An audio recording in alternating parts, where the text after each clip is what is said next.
जी नमस्कार दोस्तों, स्वागत है आपका भजन ज्ञान चैनल में। दोस्तों, श्राद्ध पक्ष चल रहा है और सभी को पता है कि कोई न कोई हर कार्य के लिए एक नियम होता है। पितरों के लिए भी कुछ नियम है और पितरों को जो भोजन दिया जाता है, जो तर्पण किया जाता है, जो उनके लिए ब्राह्मणों को बुलाकर भोजन कराया जाता है श्राद्ध के दिन, उसका एक समय होता है। आइए उस समय के बारे में जानते हैं, उस समय की महत्व के बारे में जानते हैं कि क्यों इसी समय में पितरों को भोजन कराया जाता है। श्राद्ध का भोजन दोपहर में कराया जाता है, लेकिन क्या आप इसकी वजह जानते हैं?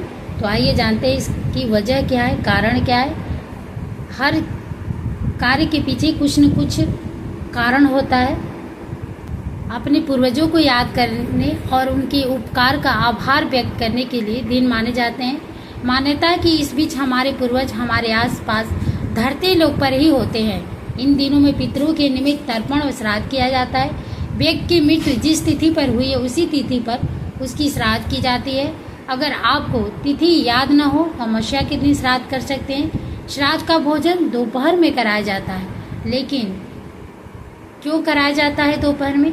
आइए जानते हैं इसके बारे में, इसकी क्या पौराणिक कथा है। शास्त्रों में सुबह और शाम का समय देव कार्य के लिए, घोर अंधेरी का समय आसुरी और नकारात्मक शक्तियों की प्रबलता का, और दोपहर का समय पितरों का बताया गया है। जो समय दोपहर का होता है वो पितरों का होता है और सुबह का जो समय होता है वो देव के लिए होता है। इसके अलावा पितृलोक, मृत्युलोक और देवलोक के बीच और चंद्रमा के ऊपर स्थित बताया गया है।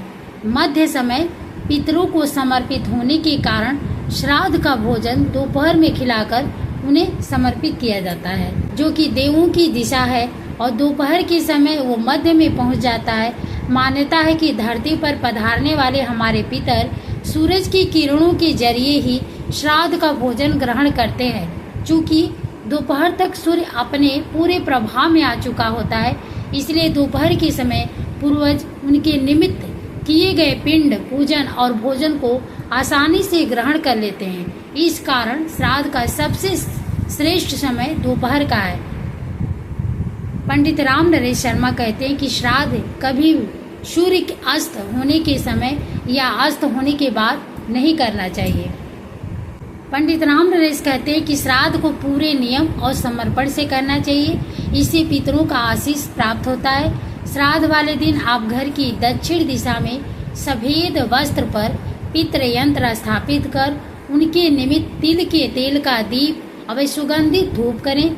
इसके बाद तिल मिले जल से तर्पण दें। उस आसन पर बैठकर गीता के 16वें अध्याय का पाठ करें और भगवान से अपने पितरों की मुक्ति की प्रार्थना करें।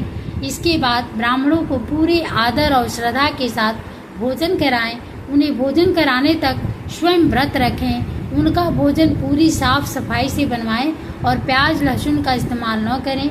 भोजन के बाद उन्हें वस्त्र दक्षिणा दें और पैर छूकर आशीर्वाद लें और अपने पितरों से गलती की क्षमा याचना करें। शाम के समय दक्षिण दिशा में सरसों के तेल का दीपक जलाकर जरूर रखें। यह है कुछ नियम पितरों के भोजन कराने का, और क्यों दोपहर में भोजन कराया जाता है इसके बारे में आपको जानकारी प्राप्त हुई। वीडियो अगर अच्छी लगी तो शेयर करिएगा और लाइक जरूर करिएगा। राधे राधे।